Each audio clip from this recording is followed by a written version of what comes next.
Kumusta po kayong lahat? Ako si Dr. Renato Bagani.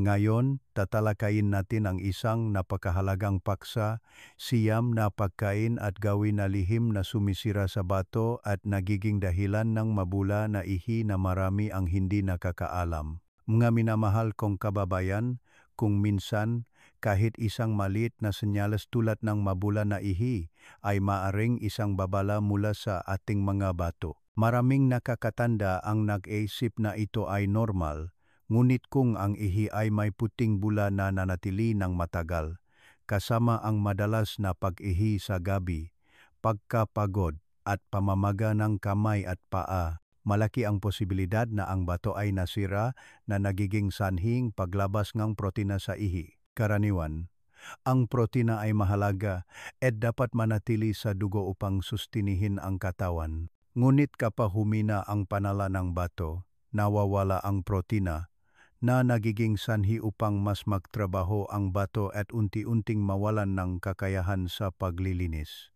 Kung hindi ito ayusin kaagad, maring magdulot ito ang glomerulonephritis, malalang pagina ang bato, chronic kidney failure, na malubhang makakaapekto sa kalidad ng buhay at mangangailangan ng malaking gastos sa paggamot.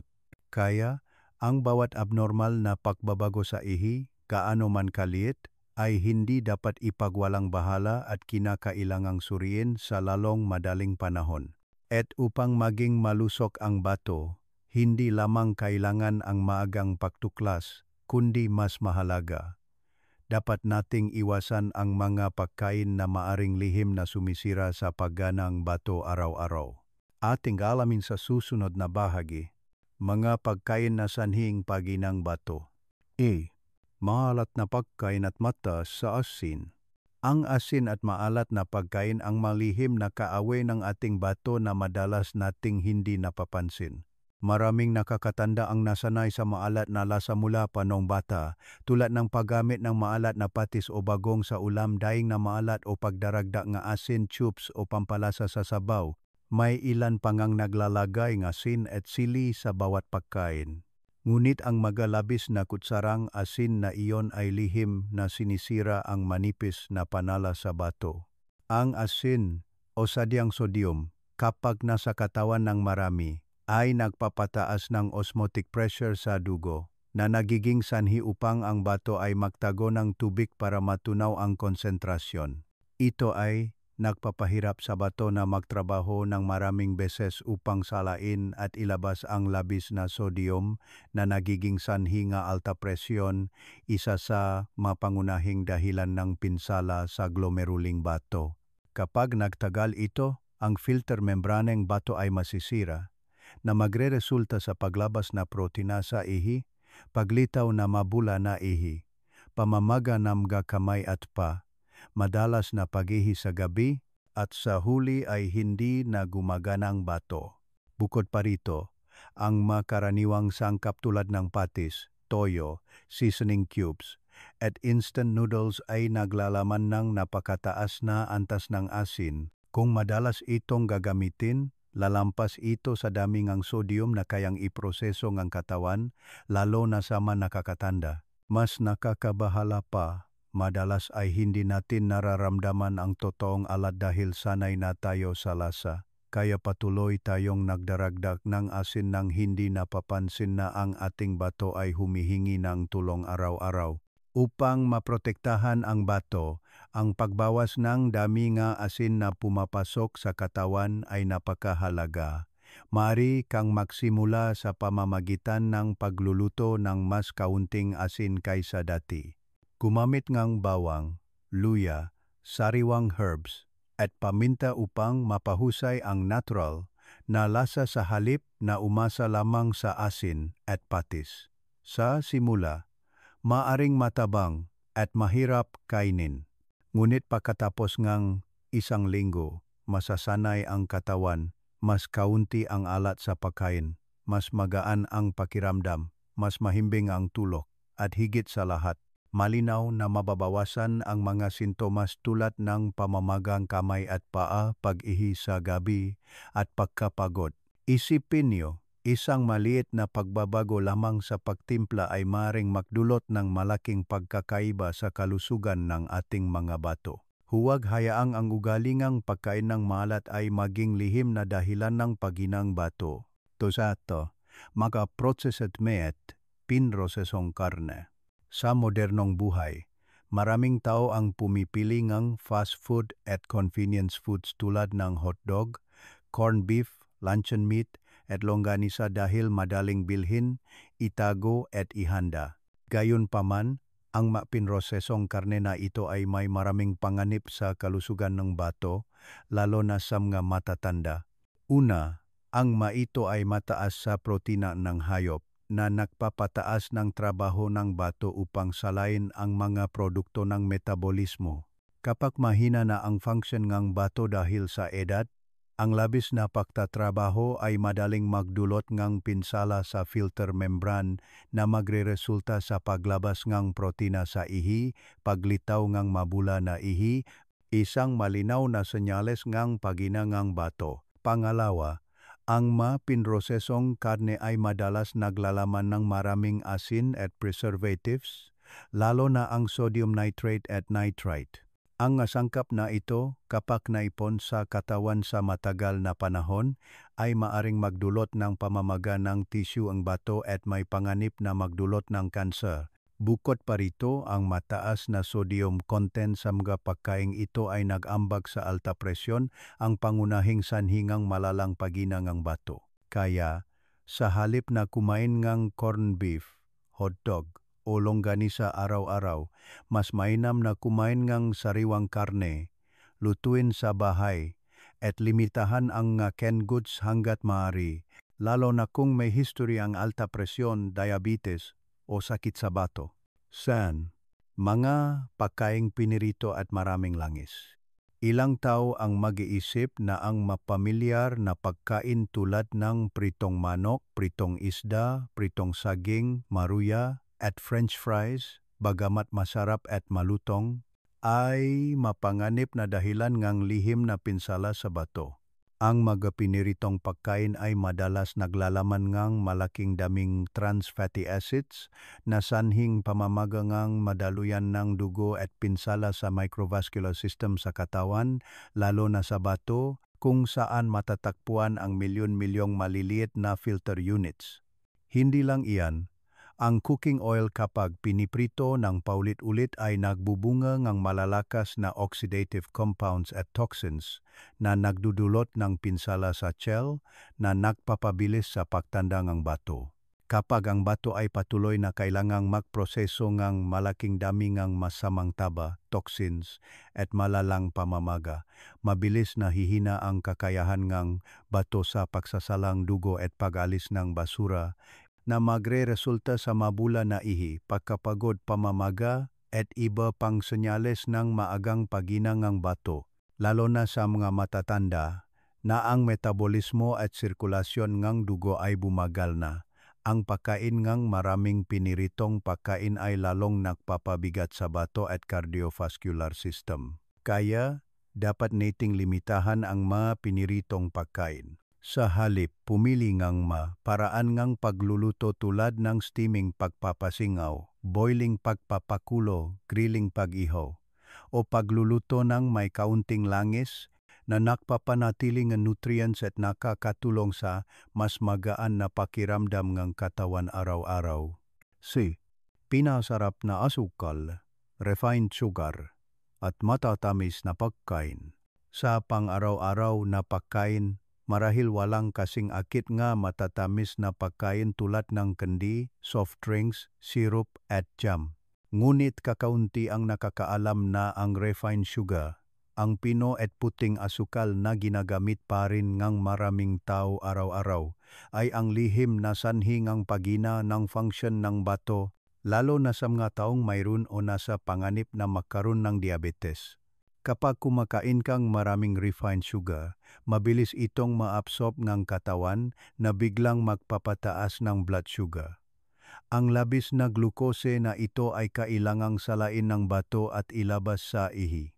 Sa matagal na panahon, Ang paglilinis at pagtatapon ngang labis na asukal ay magpapahirap sa bato na magdudulot ng pinsala sa mga filter units na magreresulta sa proteinuria, mabula na ihi.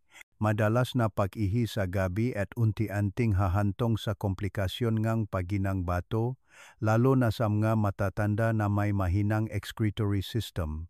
Bukod pa rito, ang mataas na antas ngang asukal ay nagpapataas ngang chronic inflammation na madaling magdulot ng fibrosis sa mga daluyan ng dugo ngang bato na binabawasan ang kakayahan nitong magsala ng dugo. Ito rin ang dahilan kung bakit ang mga taong may matagal ng diabetes, kung hindi nila makontrol ng maayos ang kanilang blood sugar, ay madaling makaranas ng komplikasyon sa bato na hindi na may babalik. Kaya, upang maprotektahan ang bato, dapat limitahan ang matatamis na pagkain na pre-made.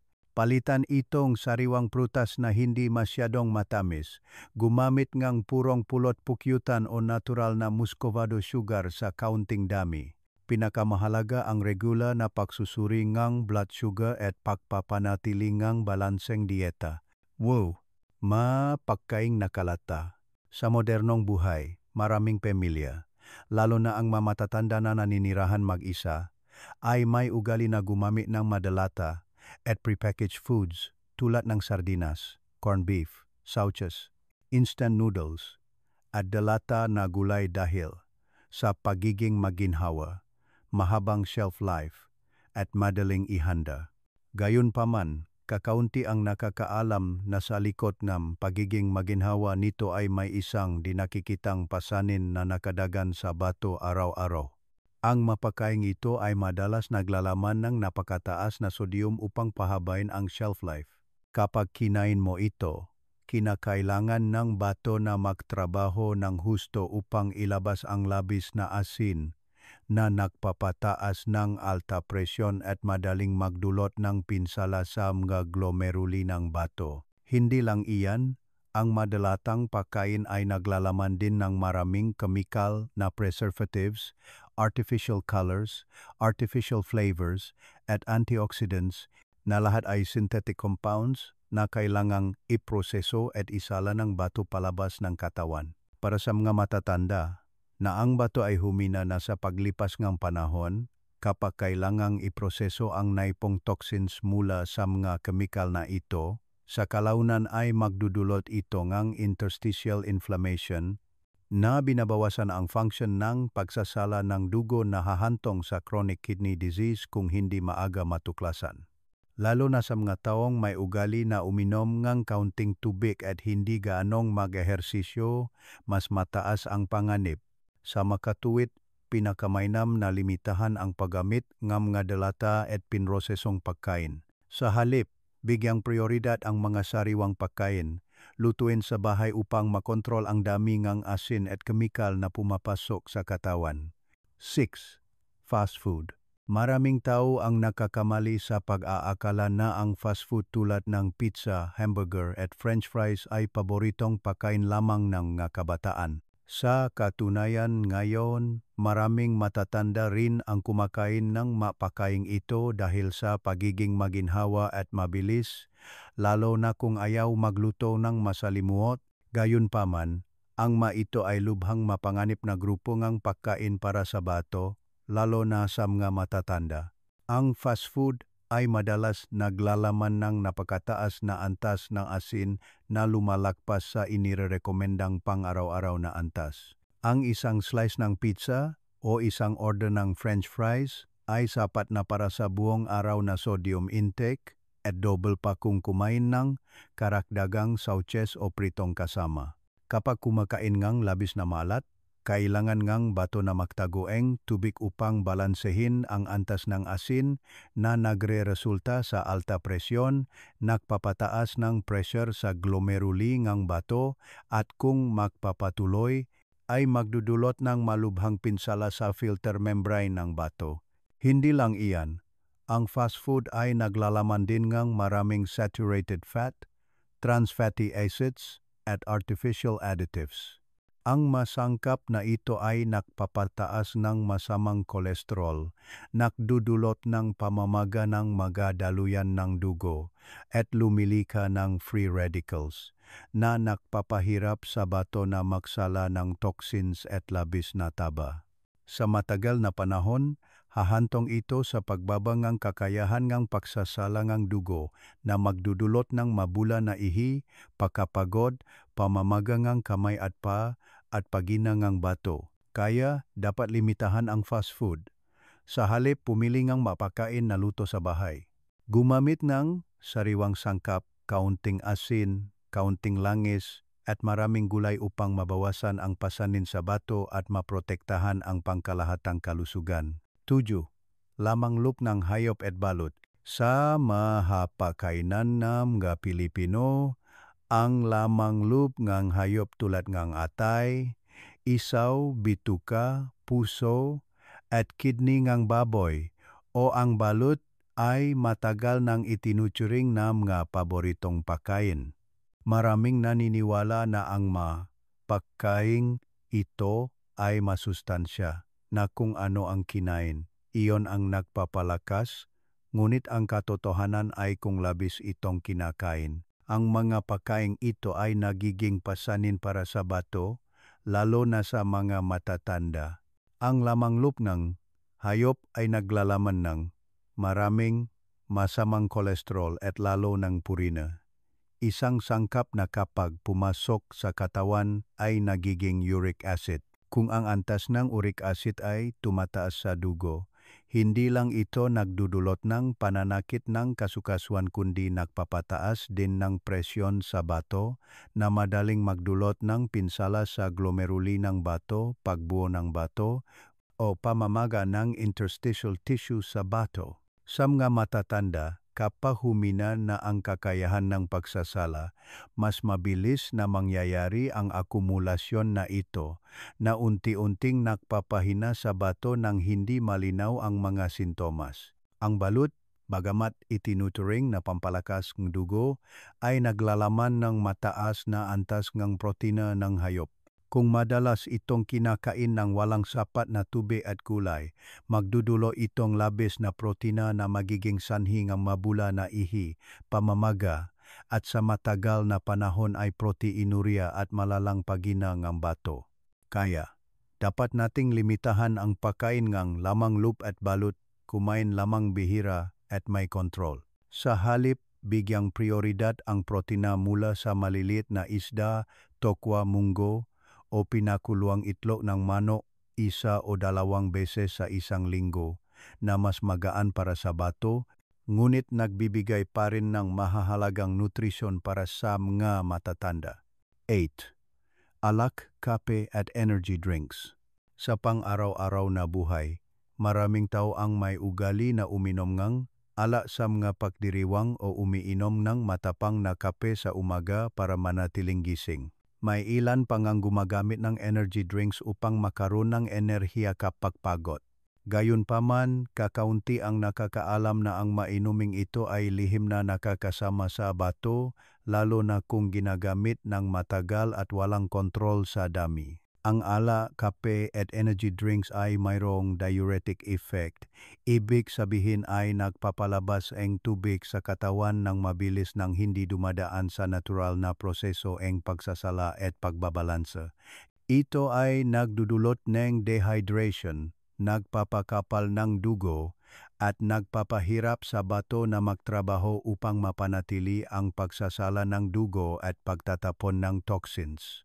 Kung magpapatuloy ito, magdudulot ito ng pinsala sa tubulengang bato na nagpapataas ng panganib ng pamamaga at paginangang bato. Ang matapang na kape, lalo na kung iniinom ng marami sa isang araw, ay maaring magdulot ng stimulation sa nervous system at cardiovascular system na nagpapataas ng alta presyon at rate ng puso, at sa gayon ay hindi direktang nakakapekto sa glomerular filtration pressure ng bato. Sa mga matatanda, mas malala ang maepektong ito dahil ang circulatory system at function mato ay humina na sa paglipas ng panahon. Kaya, Dapat limitahan ang alak at matapang na kape at iwasan ang ma-energy drinks na hindi malinaw ang pinamulan. Sa halip maring gumamit ng maligamgam na tubig, inihaw na munggo na inumin, o mild herbal tea upang magdagdag na tubig sa malusog na paraan na sumusuporta sa pagtatapon ng toxins at magaan sa bato. Joe, hindi tamang pagka-ferment na atsara o burong gulay. Sa hapakainan nga, Pilipino, lalo na sa kanayunan, ang nga pagkain tulad ng atsara, piklet papaya, burong mangga o burong ampalaya ay halos hindi mawawala. Masarap itong kainin kasama ang kanin at gulay at madali pa itong ihanda. Gayunpaman, kung hindi ito tama ang pagka-ferment o kinakain ng labis, ang nga tila simpleng pagkain ito ay isa sa mga lihim na sumisira sa pagana ng bato, lalo na sa mga matatanda. Ang atsara o burong gulay, kung hindi sapat ang oras ng pagka-ferment o hindi tama ang proseso ng paglilinis, ay madaling magbubunga ng nitrites, isang compound na maring magdulot ng cancer at pinsala sa mga sel ng bato kung naipon sa katawan ng matagal. Bukod pa rito, napakataas ng antas ng asin sa atsara. Kung madalas itong kinakain, kailangang magtrabaho ng husto ang bato upang salain ang labis na sodium na nagpapataas ng filtration pressure na nagiging sanhi ng alta presyon at pinsala sa glomeruli ng bato. Sa mga matatanda na humina na ang function ng bato, kung araw-araw na kumakain ng ilang tasa ng atsara, kasama pa ang ugali ng pag-inom ng kaunting tubig at hindi gaanong pag-ehersisyo, ang panganib ng malalang paginang bato ay lubos na posible. Lalo na kung may history na alta presyon at diabetes, dapat lubos na iwasan ang mga hilaw o hindi ganap na ferment na burong gulay. Sa halip na kumain ng atsara araw-araw, dapat palitan ang panlasa ng pinakuluang gulay, sabaw na kaunti ang asin, steamed dishes, o sariwang ensalada upang maging masarap at magaan sa bato. Kung mag-atsara, hayaan itong mag-ferment ng natural at sapat na panahon at kainin ng kaunti at paminsan-minsan. Mga pang-araw-araw na gawi na lihim na nakakasama sa bato, hindi lamang ang mapagkain na kinakain natin araw-araw ang maaring magpahina sa bato, kundi maging ang matila maliit na gawi sa pamumuhay ang malihim na sanhing labis na stress sa ating mga bato. Na sobrang kaunting pag-inom tubig. Para sa isang organ tulad ng bato na araw at gabi nagsasala ng dugo, nagtatapon ng toxins, nagbabalance ng electrolytes, ang tubig ay isang mahalagang fuel na hindi maaring mawala. Kapag ang katawan ay umiinom ng napakakaunting tubig, ang dugo ay lumalapot. Ang toxin sa dugo at ihi ay nagiging concentrated, na nagpapahirap sa bato na alisin ang maito. Sa mga matatanda, ang pag-inom ng kaunting tubig ay madalas nagmumula sa takot na madalas umihi sa gabi o lumabas ng bahay. Ngunit ito mismo ang nagpapataas ng panganib ng bato, impeksyon sa urinary tract, at sa matagal na panahon ay malalang pagina ng bato. Kaya, dapat nating tandaan na uminom ng tubig ng regular, hindi lamang kapag nauhaw, at hatiin ang painom sa buong araw upang hindi masyadong mapagod ang bato. 2. Madalas na pagpipihil sa ihi. Ang pagpipigil sa ihi ay isang gawi na madalas ipinagwawalang bahalang maraming tao, ngunit ang pagtago ng ihi sa pantoh ng matagal ay nangangahulugang paglalagay ng malaking presyon sa urinary system at bato. Ang pantok ay bumubuka, ang ihi ay nananatili, madaling dumami ang bakterya na nagdudulot ng impeksyon sa urinary tract at maaring kumalat paitaas sa bato na nagdudulot ng pamamaga ng bato. Bukod pa rito, ang matagal na pagpipigil sa ihi ay nagpapataas ng presyon sa ureters at bato, binabawasan ang normal na kakayahan ng pantok na mag-contract at nagpapahirap sa bato na magtrabaho. Kung magpapatuloy ang gawi na ito, unti-unting sisirain ang bato. Labis na paggamit ng pain relievers at over-the-counter medicines. Maraming matatanda, Dahil sa pananakit ngang buto at kasukasuan, pananakit ngang ulo at pagkapagod ay madalas na bumibili ngang pain relievers tulad ng paracetamol, ibuprofen o gumagamit ngang antibiotics at iba't ibang gamot ng walang reseta ng doktor. Ang magamot na ito, kung gagamitin ng matagal at hindi ayon sa dosis, ay direktang makakaapekto sa maliliit na daluyan ng dugo sa bato na binabawasan ang daloy ng dugo sa mga filter units na nadudulot ng necrosis at paghina ng function ng bato. Ang bato ay napipilitang magtrabaho ng higit sa normal na lumilikha ng isang lihim na proseso ng degeneration na mahirap mapansin ng maaga. C. Pagkain nga maraming protina nga hayop at kaunting gulay, ang dieta na mataas sa pulang karne. Lamang loop, balot ngunit kulang sa gulay at fiber ay hindi. Lamang nagdudulot ng pagtaas ng uric acid at creatinine, kundi isa ring pasanin para sa bato sa pagsasala at pagtatapon. Kapag ang bato ay patuloy na kailangang magproseso ng malaking dami ng protina ng hayop, mas mapapagod ito at hihina ang function ng pagsasala. Samantala, ang mga gulay at prutas ay may papel sa pag-alkalize ng katawan, pagsuporta sa panunaw, paglilinis ng dugo at pagbawas ng pasanin sa bato.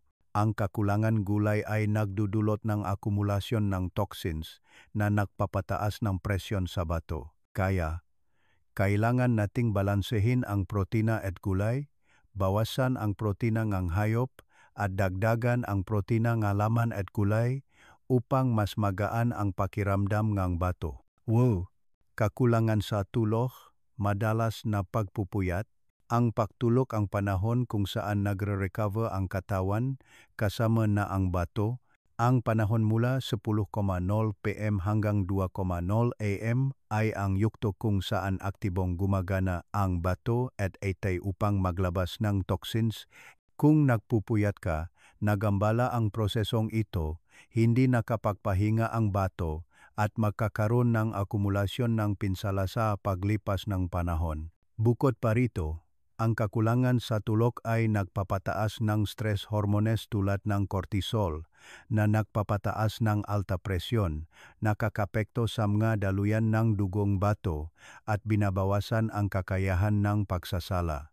Kaya, ang pagtulog sa tamang oras at sapat na tulog ay isang simple ngunit epektibong paraan upang maprotektahan ang bato. Katamaran sa pag-eehersisyo. Kapag matagal na nakaupo at kaunti ang galaw, humihina ang sirkulasyon ng dugo, nababawasan ang daloy ng dugo sa bato at apektado ang proseso ng pagsasala at pagtatapon. Ang kaunting ehersisyo araw-araw tulad ng paglalakad, tai chi, pag-stretch kamay at paa sa umaga at gabi o simpleng paglalakad sa bakuran ay makakatulong na mapabuti ang sirkulasyon ng dugo. Ang pagtaas ng daloyng dugo sa bato. Ang maliliit na daluyan ng dugo ay gumagana na tumutulong sa bato na magsala at maglabas ng mas epektibo. Nakakatulong din ang ehersisyo upang mabawasan ang alta presyon, makontrol ang blood sugar, labanan ang pamamaga, at sa gayon ay mabawasan ang pasanin sa bato. Kaya, dapat gumugol ng hindi bababa sa 30 minuto araw-araw upang maging aktibo sa magaan na paraan, upang maging malusog ang bato at ang buong circulatory system. C. Mailing paggamit ng food supplements o vitamins. Maraming advertisement online tungkol sa kidney supplements, detox teas, kidney filter enhancing pills. Ngunit kapag gumamit ka nito ng walang malinaw na reseta, ang bato ay maaring mapilitang magtrabaho ng labis o makatanggap ng hindi angkop na sangkap na humahantong sa akumulasyon ng toxins, kontraepekto at pinsala sa bato. Hindi lahat ng ipinapahayag na mabuti para sa bato ay talagang angkop para sa bawat tao. Kaya, kung nais mong gumamit ng food supplements o vitamins, kumonsulta sa doktor o pharmacist, suriin ang maasangkap at dosis, at itigil kung hindi kinakailangan. 8. hindi pagpapacheck up ng regular. Maraming tao ang nagpapatingin lamang kapag nakakaranas ng pagkapagod, labis na pag-ihi sa gabi o pamamaga ng kamay at paa. Sa panahong iyon, maaring humina na ang bato ng 70,80%. Samantala, kung nagpapa-check up tuwing 6 buwan hanggang 1 taon, nagpapa-blood test, urinalysis, at kidney ultrasound, ay makakatulong na matuklasan ng maaga at makapagbigay ng tamang intervensyon. Ang regular na check-up ay hindi lamang nakakatulong na matuklasan ang sakit sa bato kundi pati na rin ang makaunay na sakit tulad ng alta presyon at diabetes na lubhang nakakaapekto sa bato. Kaya, huwag hintayin na makaroon ng sintomas bago magpatingin. Maging proactive sa regular na check-up upang maprotektahan ang bato. 9. Madalas na pagkain sa labas.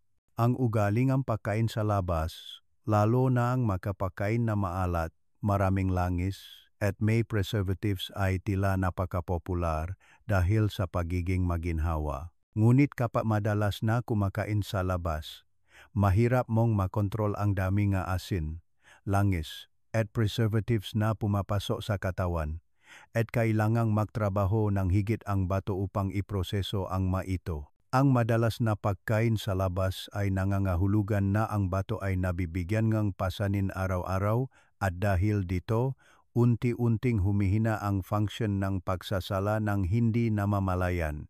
Sa halip na patuloy na kumain sa labas, dapat mong lutuin ang pagkain sa bahay, kumain ng sariwang pagkain, kontrolin ang asin at taba upang hindi gaanong mapagot ang bato.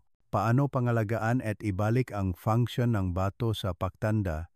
Kapag lubos na nating nauunawaan ang mga gawi na unti-unting sumisira sa ating mga bato, hindi lamang tayo dapat maging mulat kundi kumilos din. Uminom ng sapat na tubig.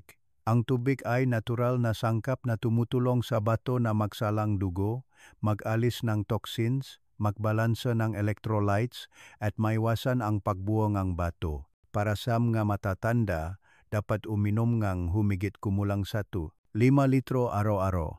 Depende sa kalusugan at iba pang kondisyon, hatiin sa buong araw, at huwag hintayin na mauhaw bago uminom. Ang mabilis na pag-inom sa gabi ay magdudulot ng madalas na pag-ihi sa gabi na makakaapekto sa pagtulog at magpapahirap sa bato at pantog. Kung umiihi ng higit sa 2 beses sa gabi, bawasan ang dami ng tubig pagkatapos ng PM. Bawasan ang asin at ayusin ang panlasa. Alam na natin na ang asin ay ang lihim na kaway ng bato. Subukang magluto ng mas kaunting asin. Gumamit ng bawang, luya, paminta, at herbs sa halip na labis na asin. Sa simula, maaring medyo matabang, ngunit pagkatapos ng 1 linggo, masasanay ang katawan, mababawasan ang pamamaga ng kamay at paa, mas maganda ang tulog, at mas kaunti ang pag-ihi sa gabi. Dagdag gulay at prutas, mababa sa potassium. Upang matulungan ang bato at buong katawan na maglinis ng toxins ng mas mahusay, bigyang prioridad ang magaan at naglilinis na pagkain. Ang magulay tulad ng upo, patola, pechay, at malunggay, at prutas tulad ng mansanas, peras, pakwan, at ubas ay naglalaman ng maraming fiber, tubig, bitamina, at antioxidants na sumusuporta sa pagsasala ng dugo, nakbabawas ng pasanin sa bato, at nakakatulong sa mas mahusay na pagganang digestive system, pumipigil sa constipation, at sa gayon ay binabawasan ang presyon sa bato. Bigyang prioridad ang protina ng halaman at maliliit na isda. Ang labis na protina ng hayop at pulang karne ay isa sa mga pangunahing dahilan kung bakit labis na nagtatrabaho ang bato. Sa halip na kumain ng labis na karne ng baka, lean pork, lamang loop, lumipat sa sariwang isda, maliliit na isda na niluto ng malambot, tokwa, munggo, itlog ng manok, 1 o 2 itlog sa 1 linggo. Mas madaling tunawin ang protinang halaman, hindi ito nagbibigay ng malaking presyon sa bato at nagbibigay pa ang iron, B vitamins, at madaling maabsorb na organic minerals. Regular na magaan na ehersisyo araw-araw. Kailangan lamang gumugol ng humigit, kumulang 30 minuto araw-araw upang maglakad, mag-tai chi, mag-stretch ng kamay at paa sa umaga at gabi, o simpleng maglakad-lakad sa bakuran upang mapabuti ang sirkulasyon ng dugo, tumaas ang daloy ng dugo sa bato. Ang mga maliliit na daluyan ng dugo ay gumagana na tumutulong sa bato na magsala at maglabas ng mas mahusay. Nakakatulong din ang ehersisyo upang mabawasan ang alta presyon, makontrol ang blood sugar, labanan ang pamamaga at sa gayon ay mabawasan ang pasanin sa bato, malusog na pag-isip at sapat na tulog. Ang malusog na pag-isip ay hindi lamang nakakatulong sa kapayapaan ng isip kundi nakakaapekto rin sa pisikal na kalusugan kasama na ang bato. Kapag matagal ang stress at pagkabalisa, tataas ang mga hormones tulad ng cortisol na magpapataas ng alta presyon, magdudulot ng presyon sa mga daluyan ng dugo at glomeruli ng bato. Kung makikinig ka sa soft music, magdarasal, magbabasang libro, makikipag-usap sa mga anak at apo, makikipaglaro sa mga apo, o simpleng magme-meditate ng ilang minuto araw-araw, ang paisip ay magiging mas relax, mas stable ang alta presyon, at mas kaunti ang presyon sa bato. Regular na check-up. Huwag hintayin na lumitaw ang nga sintomas bago magpatingin dahil sa panahong iyon, maaring bumaba na ng malaki ang function ng bato. Tuwing 6 buwan hanggang 1 taon, dapat magpa-general blood test, urinalysis, at kidney ultrasound upang masuri ang mga indicators tulad ng urea, creatinine, proteinuria, at glomerular filtration rate, eGFR. Kung stable ang mga indicators, maaari kang magpatuloy sa kasalukuyang dieta. Kung may abnormalidad, sasabihin ng doktor kung ano ang gagawin upang maiwasan ang paglala ng pagina ng bato. Tamang paggamit ng gamot at supplements. Maraming advertisement tungkol sa kidney supplements, filter-enhancing pills, at detox teas, ngunit hindi ito angkop para sa lahat at hindi dapat gamitin ng walang ingat. Bawat tao ay may sariling kalusugan at kung gagamit ng gamot o supplements na mali ang dosis o sangkap, maring magdulot ito an adverse reaction, piliting magtrabaho ng labis ang bato, o mag-ipon ng toxins na hindi mailabas. Kaya, kapag bumibili ng gamot o supplements, kumonsulta sa doktor o pharmacist. Suriin ng malinaw ang nga sangkap at huwag gamitin ng tuloy-tuloy ngang higit sa 30 araw kung walang reseta. Lutuin ang pagkain sa bahay gamit ang sariwang sangkap. Ang pagkain na niluto sa bahay gamit ang sariwa at malinis na sangkap ay makakatulong upang makontrol ang dami ng asin, protina, taba, at maiwasan ang mga preservatives at kemikal sa mga pinrosesong pagkain at pagkain sa labas.